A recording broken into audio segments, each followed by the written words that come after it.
What's up, everyone? It's Tim from Tim Plays Game, back with more Skyrim for Nintendo Switch. Last time we made our way to Bleak Falls Barrow. We're inside right now. We're on our way to get the Dragonstone, so let's head on down here.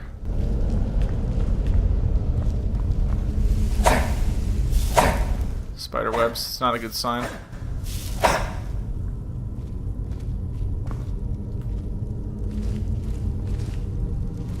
Okay, nothing there. Burial urn.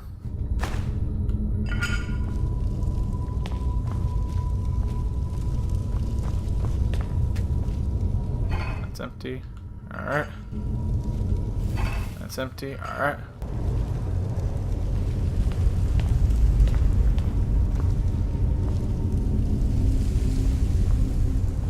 Oh, here we go. More stuff.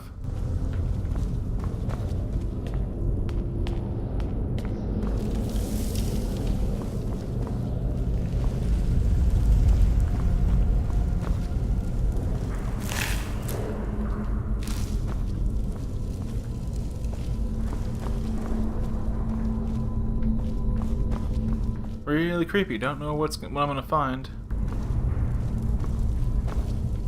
Oh, here we go. Potion. That's good.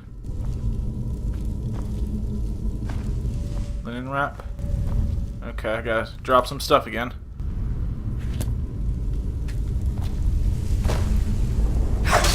Oh. Like that.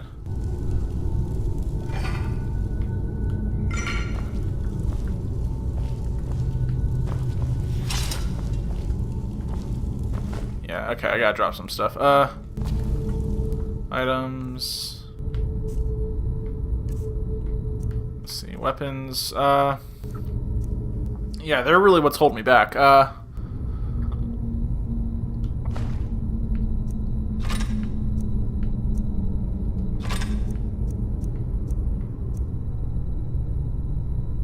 wish it would tell me if it's two-handed or not, because I don't know.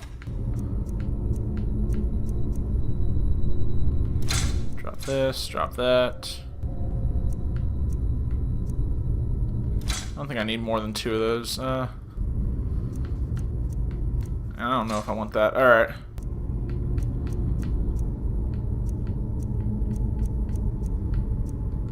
Drop that.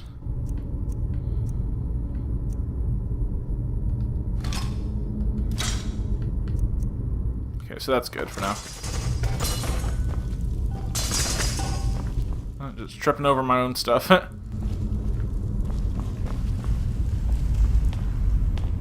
think we're going the right way. Yeah, I hope I'm not going backwards. Oh, I see somebody. Sneak up on him.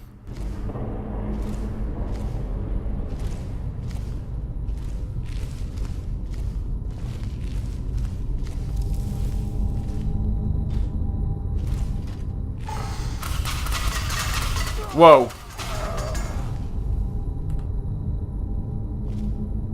Okay. Haha.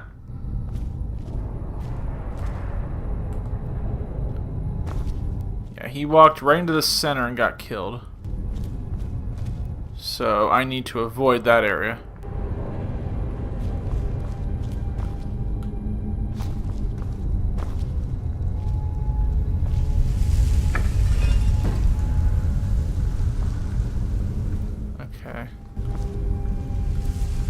Okay, yeah,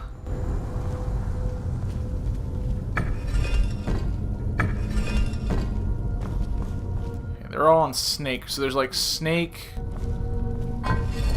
fish, bird. Okay. I'm just gonna call them that now, because I don't know what they really are. Okay, looks like they all need to be snake. I'm guessing. Well, let's go for it, see what happens.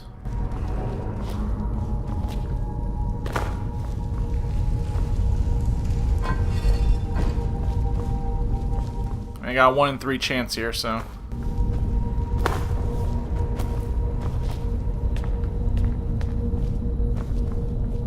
Oh, wait, here we go. Okay, so it's... Got it. It's snake, fish. I think. Kind of taking a gamble here, but...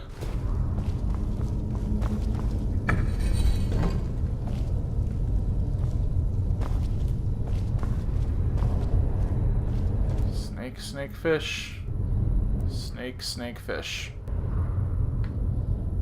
Alright. Let's see if I'm right. Let's see what he have. He has sword. Am I not carrying any weapon right now?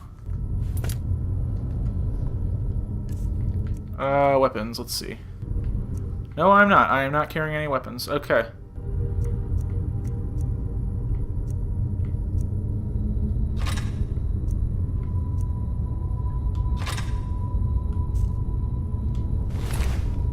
Gold. I gonna need a torch, why not? Alright. See what happens. Yay! I didn't die.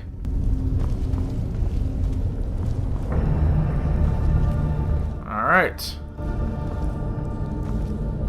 Looks like there's more stuff down there. Oh, I think, is this it?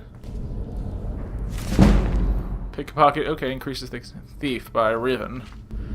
If the reader has not yet had the pleasure of reading the first volume in the series of the Esval Errol Beggar, he should close this book immediately, for I shan't recap. I will tell you this much, gentle reader. When we last saw Eslof, he was a boy, an orphan, a failed beggar running through the wild winter woods of Skyrim. Just like me! Yes, just like you. Away from his home of Elregard. He continued running, stopping here and there for many more years, until he was a young man. Eslof discovered that among the ways of getting food, asking for it was the most troublesome. Far easier was finding it in the wilderness or taking it from unguarded market stalls. The only thing worse than begging to get food was begging for the opportunity to work for money to buy it. That seemed needlessly complicated. Who wrote this? Just kind of rambling. As far as Eslof was concerned, he was the best off being a scavenger, a beggar, and a thief. He committed his first act of thievery shortly after leaving Elregard, while in the southern woods of in the rugged land near Mount Jensen, just east of the village of... so many names. Eslof was starving, having not eaten anything but a rather scrawny raw squirrel in 4 days, and he smelled meat cooking and then found the smoke. A band of minstrel bards was making camp. He watched them from the bushes as they cooked, and joked and flirted and sang. He could have asked them for some food, but so many others had refused him before. Instead, he rushed out, grabbed a piece of meat from the fire, and wincing from the burns, scrambled up the nearest tree to devour it, while the bard stood under him and laughed. "What is your next move, thief?" giggled a fair red-headed woman who was covered with tattoos. "How do you intend to disappear without us catching and punishing you?" As the hunger subsided, Eslof realized she was right.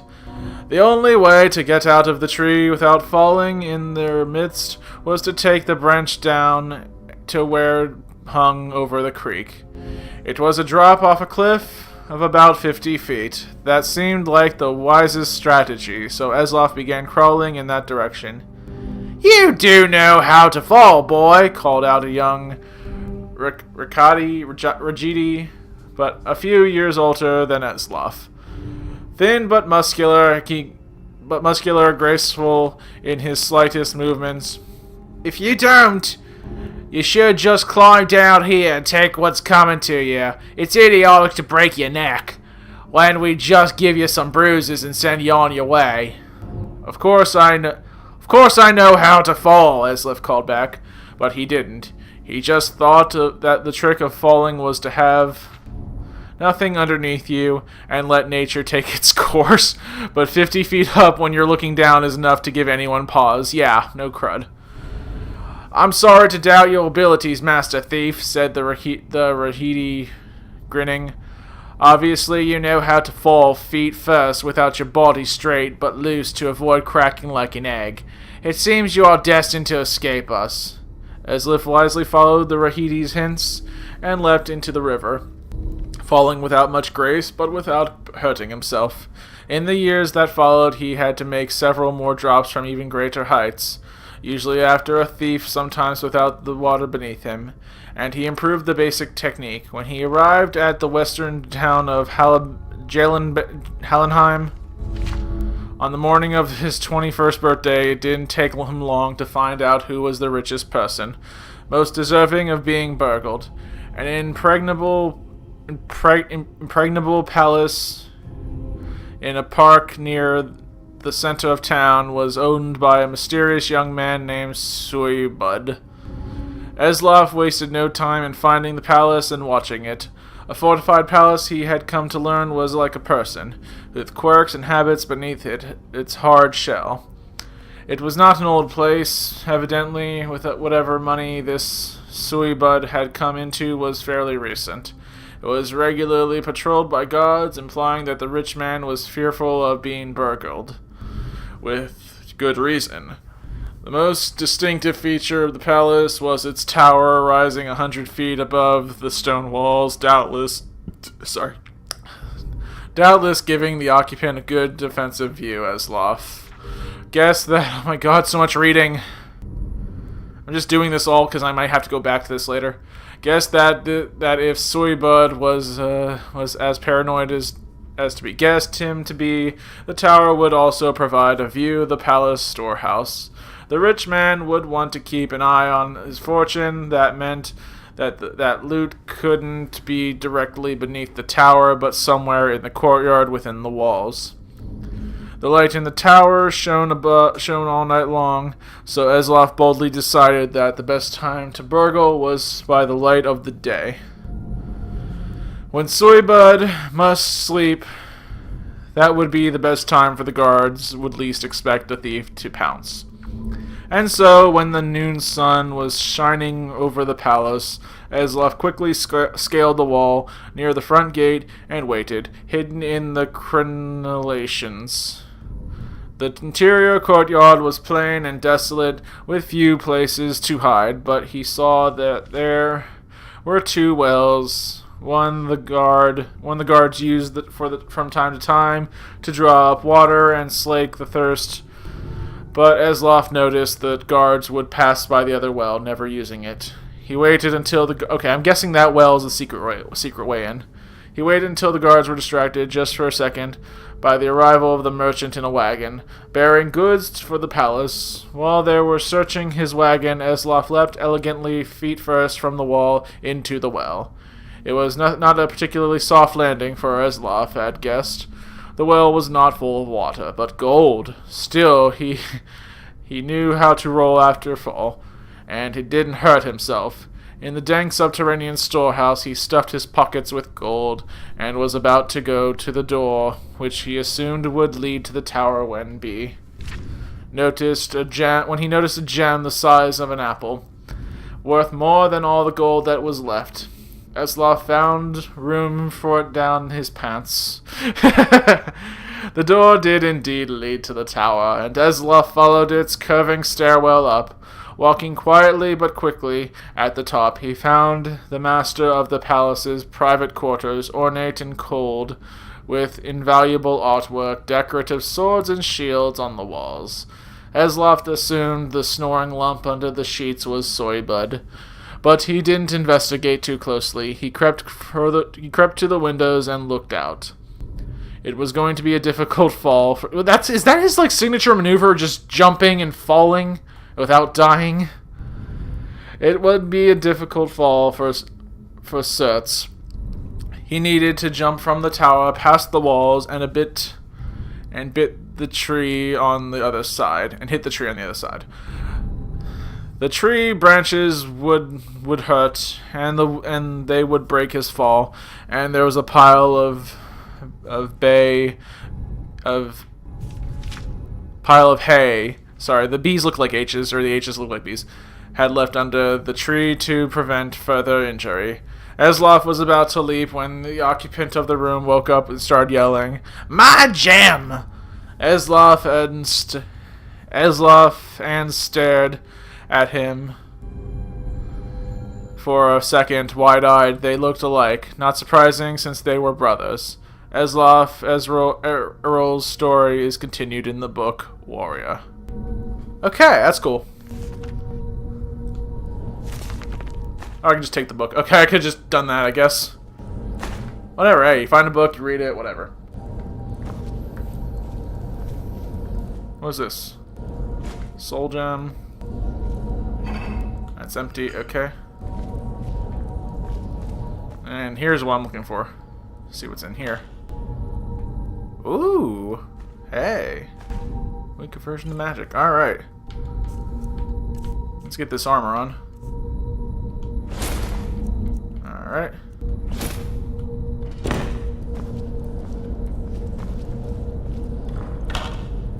Yeah, I guess I just put my other armor. There we go. I'll put that back in there. Someone will find it and it might make them happy. Oh. Oh, there's people. Get ready for a fight. Oh. Sewer rats.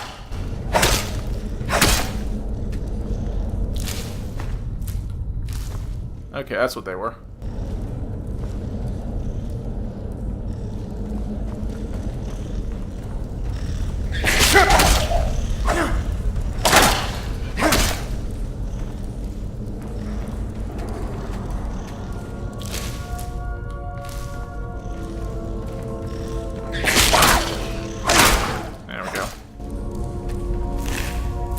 Okay, so skeevers are rats.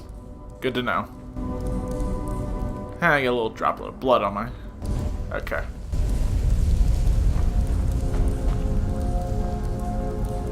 Alright, I think we're getting close to where we need to be.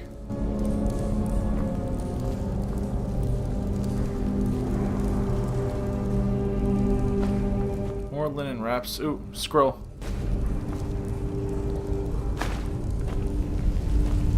I don't know what all this stuff is. I'm just taking what I like. Linen wraps. Okay, what are linen wraps? What are they for? Alright, let's see.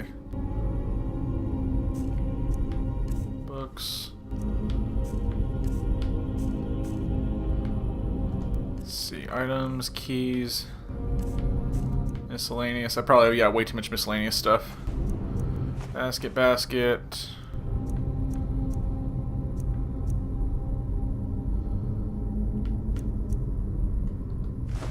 There we go. Lockpicks I need. It's probably weapons, mainly. Yeah, I got a lot of weapons. Okay, we'll drop this.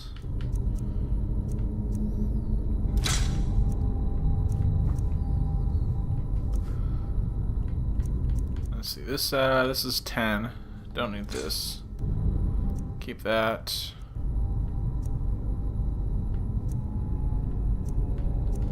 Drop that. Okay, we're good. And let's move on. Is someone coming? Oh. Is that you, Hylian? Bjorn? Soling?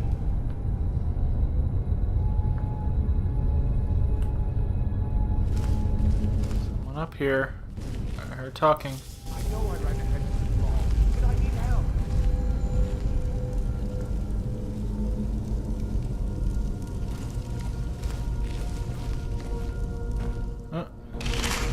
Oh, you have nothing on you. Because you're a skeleton. Okay.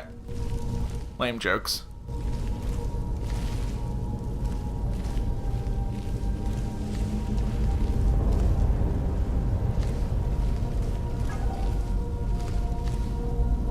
I have a feeling if I slash through that, see what happens.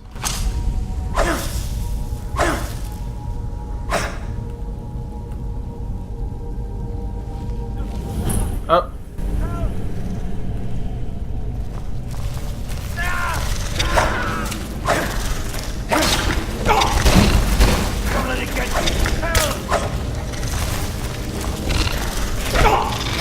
And I've been poisoned.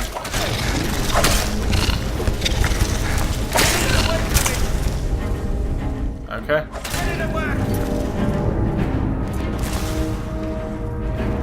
Alright, items. Let's see what I got. It's just ingredients. Potions.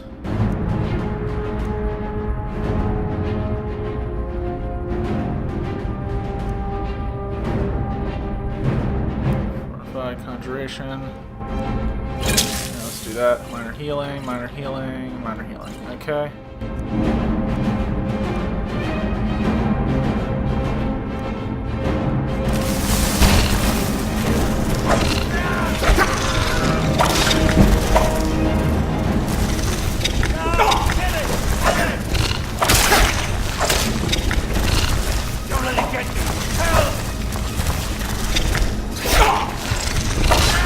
Yep, I'm dead. Alright, I tried. Kill it! Kill it! Whoa, what the heck? Okay. The Daedric Prince of Madness. Okay. Oh, no duh. Okay, so I'm back here now, I guess. Alright, I'm not gonna end the video just yet. Let's...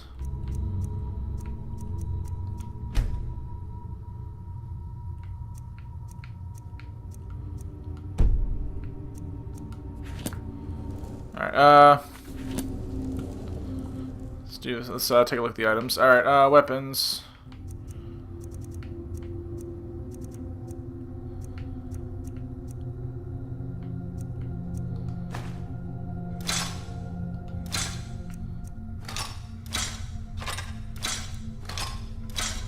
Okay, so I can, like...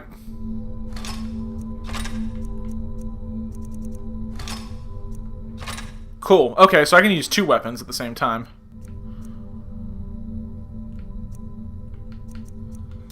Okay. I will remember this.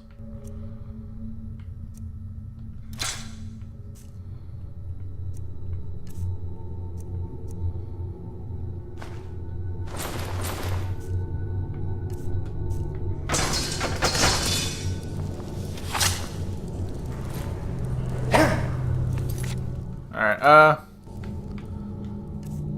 let's see, weapons.